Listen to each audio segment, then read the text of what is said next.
Hello everyone, my name is James Kelly. This presentation will provide you with a comprehensive overview of multimodal transportation, transportation mobility, and transit-oriented development.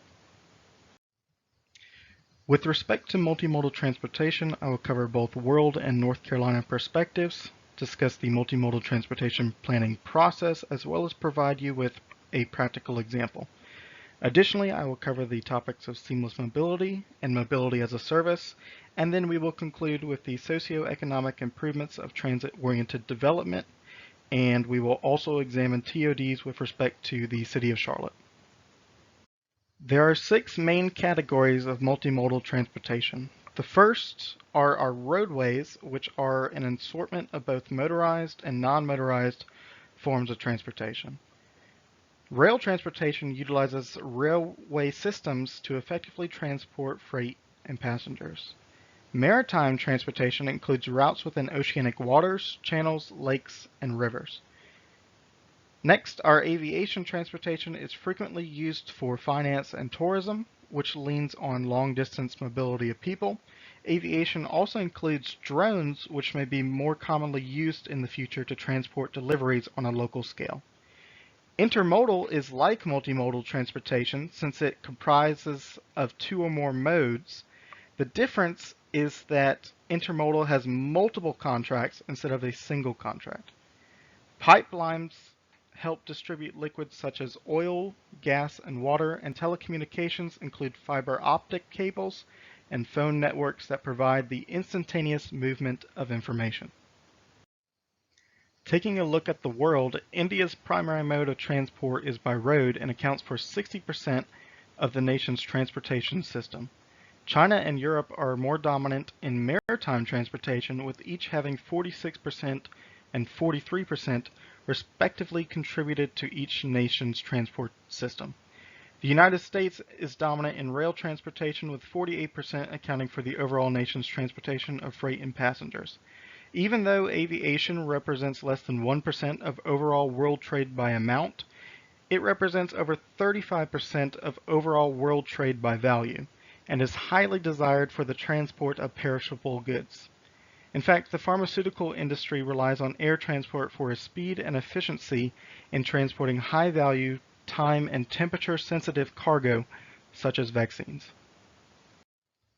North Carolina's population is rapidly changing, with a growth from the current 10.5 million people in 2019 to an estimated 12.7 million people by the year 2037. North Carolina currently has 70% of the state's population that utilizes the state interstate and roadway networks. By the year 2037, North Carolina will have a 12% increase in population ages 18 and younger, but more notably, North Carolina will have a 53% increase in population ages 65 and older. With an increase in overall population, North Carolina's roadways and interstates will experience a greater number of trips within and between counties. The figure on the right was developed by the North Carolina Capital Area Metropolitan Planning Organization and displays that there are thousands of daily commute trips within and between Asheville, Charlotte, Raleigh, and Wilmington. To meet the increased demand for freight and passenger transportation within North Carolina, transportation engineers are designing and implementing various rail networks to better connect urban and rural areas within the state. NCDOT is proposing a service extension that will connect Wilmington to Fayetteville and Raleigh. As displayed in the figure to the left, there are also plans to develop a high-speed rail service that will connect Atlanta, Georgia with Charlotte and Raleigh, which will continue to Washington, D.C. and New York. Additionally, by the year 2050, there are plans to construct a high-speed rail directly between Charlotte and Raleigh. The proposed rail services will also provide for aviation connection and transportation across the state. Multimodal transportation planning refers to the transportation and land use planning that considers diverse transportation options. The transport planning process is conducted by first analyzing the regional vision and goals with respect to existing conditions. After the initial analysis, data is collected that will forecast future population and employment growth and will identify current and projected transport problems and needs. This information will then be utilized to evaluate and prioritize project strategies to develop short-term and long-term transportation plans. Also involved in the planning process is the four-step traffic model, which we are all familiar with. This model includes trip generation, trip distribution, mode choice, and traffic assignment. There are also socioeconomic impacts of multimodal transportation. One study found that from years 2000 to 2006, a rail station experienced a 52% increase in median household income, a 10% increase in educational attainment, and a 49% increase in median house value due to a new light rail system. Further studies are currently being conducted to analyze how transit projects will economically impact urban areas of North Carolina.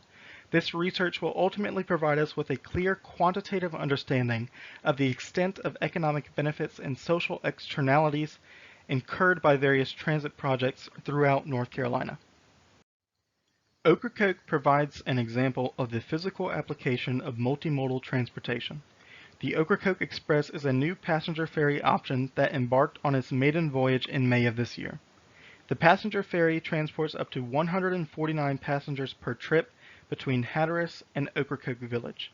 Upon arrival at Ocracoke Village, there is a free tram service that provides passengers with access to several stops throughout the community.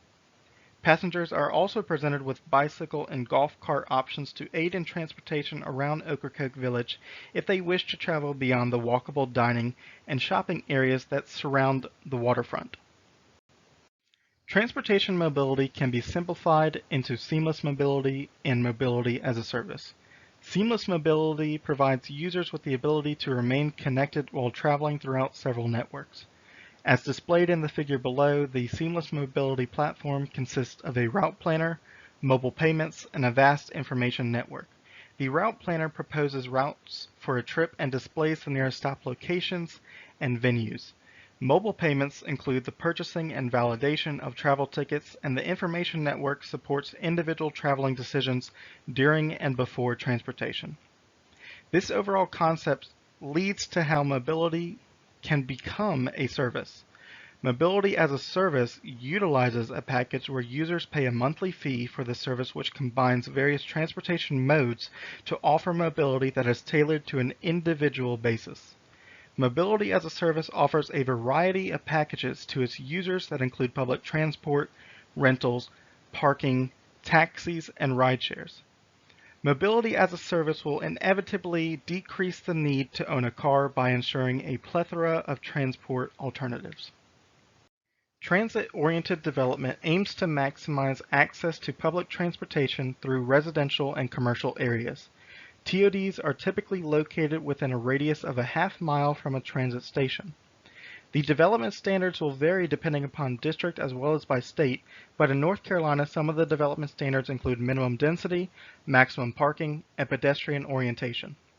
Minimum density refers to the minimum dwelling units per acre, and maximum parking refers to the maximum number of parking spaces that will be used to encourage the usage of the transit network. Pedestrian orientation within a TOD zone will restrict certain auto-oriented uses like gas stations and will create pedestrian-oriented streets. With regard to socioeconomic improvements, TODs can promote local businesses and retail, capture the increase in land value that stem from the public investment in new transit routes, and replace costly surface parking and auto-related infrastructure with uses that generate more revenue for local government and business. It is imperative to note that some transit areas have become increasingly expensive, shutting out low-income individuals and families. However, by using varied housing options at affordable prices, TODs will help promote vibrant, diverse neighborhoods that will meet the needs of its users. In 1998, Charlotte's Metropolitan Transit Commission developed an integrated transit and land use plan. The goals of the plan were to support centers and corridors' land use vision, provide choices in mode of travel, develop a regional transit system, and support economic growth and sustainable development. TODs were a primary consideration within the plan to attract transit ridership. The Sprinter Enhanced bus service connects the Charlotte Douglas International Airport with Center City, Charlotte. The Lynx Blue Line light rail services the University of North Carolina at Charlotte and provides access along the US 29 I-85 corridor. By the year 2035, this route will provide nearly $4.4 billion in new development and property appreciation.